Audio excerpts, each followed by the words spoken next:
কখনো কি এমন রাত এসেছে তোমার জীবনে যখন মনে হয়েছে সব শেষ? চারদিকে মানুষ আছে, তবুও যেন কেউ নেই। ঘর আছে, কিন্তু শান্তি নেই। শ্বাস নিচ্ছ, কিন্তু বুকের ভেতরটা যেন পাথরের মতো ভারী। হিসাব কষতে কষতে, চেষ্টা করতে করতে, মানুষের দরজায় কড়া নাড়তে নাড়তে একসময় যখন মনে হয় আর কোনো রাস্তা নেই, ঠিক তখনই একজন মুমিনের জীবনে সবচেয়ে বড় রাস্তা খুলে যায়। আর সেই রাস্তার নাম দোয়া। এটা আরিফের গল্প, কিন্তু হয়তো এই গল্পে তুমি তোমার নিজের জীবনকেও খুঁজে পাবে। আরিফ ছিল খুব সাধারণ একজন মানুষ। একটি ছোট চাকরি করত, মা বাবা, স্ত্রী আর ছোট্ট একটি ছেলেকে নিয়ে তার ছোট্ট শান্ত একটি সংসার ছিল। অঢেল টাকা ছিল না, বড় কোনো স্বপ্নের বাড়ি ছিল না, কিন্তু ছিল একরাশ তৃপ্তি। সে প্রায়ই হাসি মুখে বলতো, কম আছে, তবুও আলহামদুলিল্লাহ, আল্লাহ চালিয়ে নিচ্ছেন। কিন্তু মানুষ তো জানে না তার জীবনের পাতা কখন হঠাৎ বদলে যাবে। 1 মাস, শুধু 1 মাসের মধ্যেই আরিফের জীবন ওলটপলট হয়ে গেল। প্রথমে তার অফিস বন্ধ হয়ে গেল, চাকরি হারালো সে। তারপর তার বাবা স্ট্রোক করলেন। হাসপাতালের করিডর, ডাক্তারের মুখ, ওষুধের লম্বা তালিকা, পরীক্ষার রিপোর্ট, ভাড়ার চাপ আর সংসারের নীরব আতঙ্ক, সব মিলিয়ে আরিফের বুকের ভেতরটা ধীরে ধীরে ভেঙে পড়তে লাগল। তার ছোট ছেলে একদিন এসে জিজ্ঞাসা করল, আব্বু, তুমি এত চুপচাপ কেন? আরিফ হাসার চেষ্টা করল, কিন্তু কিছু হাসি থাকে যেগুলো ঠোঁটে আসে, হৃদয়ে নয়। সে চেষ্টা করল, অনেক চেষ্টা করল। চেনা জানা সবার কাছে কাজ খুঁজল, পুরনো বন্ধুদের ফোন দিল, বারবার রিজিউমে পাঠালো, দুহাত বাড়ালো, কিন্তু প্রতিটা দিক থেকে শুধু একটাই উত্তর এলো, দেখছি, এখন একটু কঠিন, পরে জানাচ্ছি। আর কিছু মানুষ তো ফোনও ধরল না। যে মানুষ গতকাল পর্যন্ত নিজের পরিবারকে আগলে রেখেছিল, আজ সে বুঝতে পারল মানুষের সাহায্য আল্লাহ না চাইলে আসে না। এক রাতে হাসপাতাল থেকে ফিরে সে টেবিলে বসে হিসাব করছিল, পকেটে কত টাকা আছে, কাল বাবার ওষুধ কিনতে কত লাগবে, ভাড়ার কত বাকি, ঘরে আর কতদিনের চাল আছে। হিসাবের শেষে কাগজে কিছু সংখ্যা ছিল, কিন্তু তার চোখে শুধু অন্ধকার ছিল। সে মাথা নিচু করে বসে রইল। মনে হচ্ছিল যেন সব কিছু যেন তার বুকের উপর ভেঙে পড়ছে। সেই রাতটা ছিল খুব নীরব। সবাই ঘুমিয়ে পড়েছিল। ঘরের আলো নিভে গিয়েছিল। শহর ক্লান্ত হয়ে থেমে গিয়েছিল। আরিস ধীরে ধীরে বারান্দায় গিয়ে দাঁড়াল। আকাশ কালো, বাতাস নিঃশব্দ, আর তার চোখ ভরা পানি। সে অনেকক্ষণ আকাশের দিকে তাকিয়ে রইল। হয়তো কিছু বলতে চেয়েছিল, কিন্তু শব্দ খুঁজে পাচ্ছিল না। তারপর ধীরে ধীরে উঠে গেল অজু করতে। অজুর ঠান্ডা পানি তার মুখে পড়ছিল, কিন্তু বুকের আগুন নিভছিল না। সে জায়নামাজ বিছাল, 2 রাকাত নামাজ পড়ল, তারপর হাত তুলল। কিন্তু তার মুখে কোনো সাজানো দোয়া এলো না, কোনো সুন্দর শব্দ এলো না, কোনো মুখস্থ করা বাক্য এলো না। সে শুধু কাঁপা গলায় বলল, হে আল্লাহ, আমি খুব ক্লান্ত, আমি খুব দুর্বল, আমি আর পারছি না। আমি জানি আপনি ছাড়া আমার আর কেউ নেই।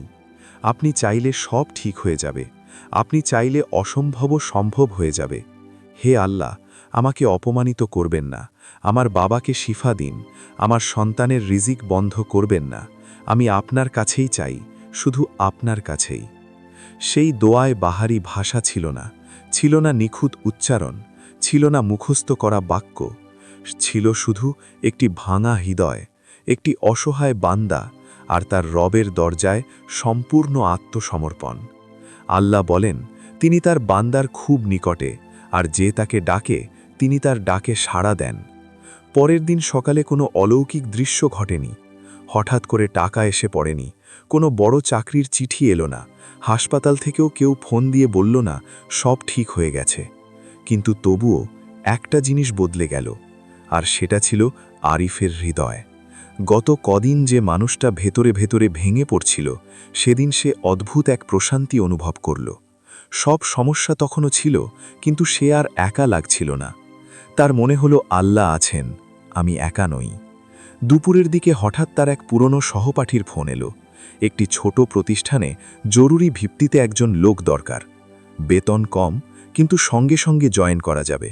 আরিফ কিছুক্ষণ চুপ করে রইল। তার চোখে আগের রাতের সিজদা ভেসে উঠল।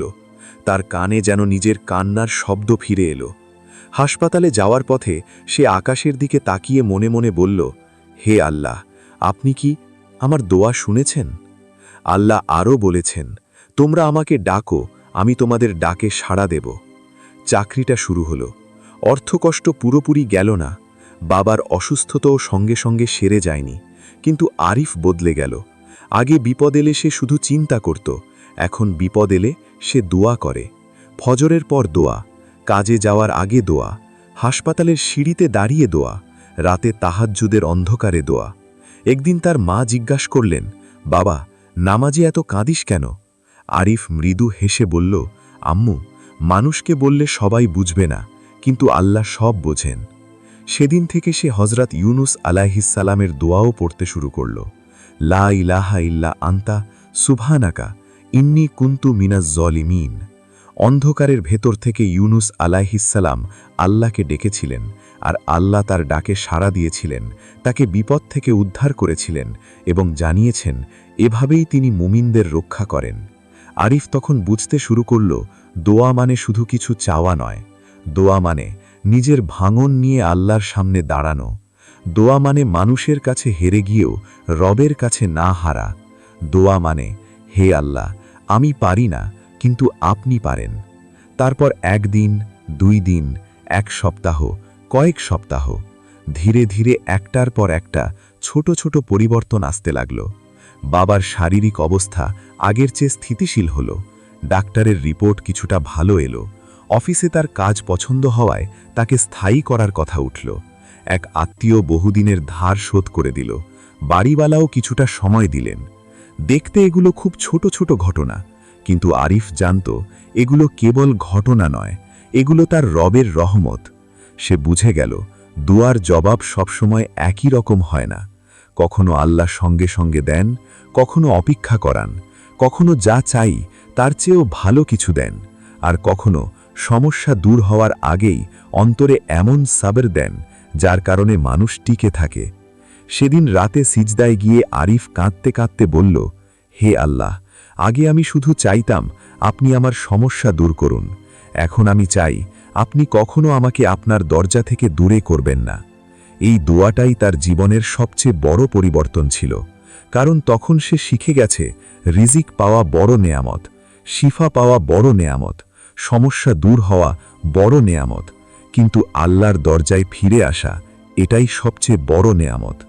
বছরখানেক পর আরিফের জীবন আগের চেয়ে অনেক গুছিয়ে গেল। চাকরি স্থায়ী হল, বাবা সুস্থতার পথে এলেন, সংসারে স্বস্তি ফিরল। কিন্তু সবচেয়ে বড় পরিবর্তন ঘটেছিল তার ভিতরে।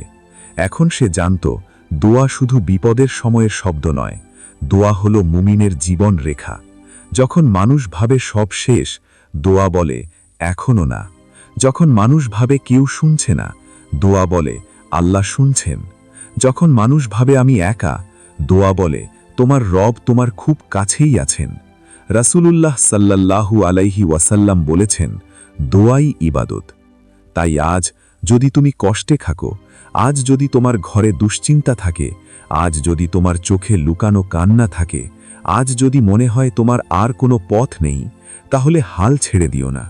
অজু করো, 2 হাত তোলো, নিজের ভাষায় বলো, ভাঙ্গা কণ্ঠে বলো, কান্নায় বলো, নিঃশব্দে বলো, আর বলো, হে আল্লাহ, আমি আপনার কাছেই চাই। কারণ আন্তরিক দোয়া কখনো হারিয়ে যায় না। দোয়া হয় পথ খুলে দেয়, নয় হৃদয়কে শক্ত করে। দোয়া হয় বিপদ হালকা করে, নয় আখেরাতের জন্য সঞ্চিত হয়। কিন্তু একজন মুমিনের সত্যিকারের দোয়া কখনো বৃথা যায় না। যখন সব দরজা বন্ধ হয়ে যায়, তখনও একটি দরজা খোলা থাকে, আর সেটি হলো আল্লাহর দরজা। যদি এই গল্পটি আপনার হৃদয় ছুঁয়ে যায়, তাহলে ভিডিওটি শেয়ার করুন, যেন আরেকজন মানুষ হতাশার মাঝেও দোয়ার শক্তি অনুভব করতে পারে। আরও ইসলামিক গল্প শুনতে চ্যানেলটি সাবস্ক্রাইব করুন।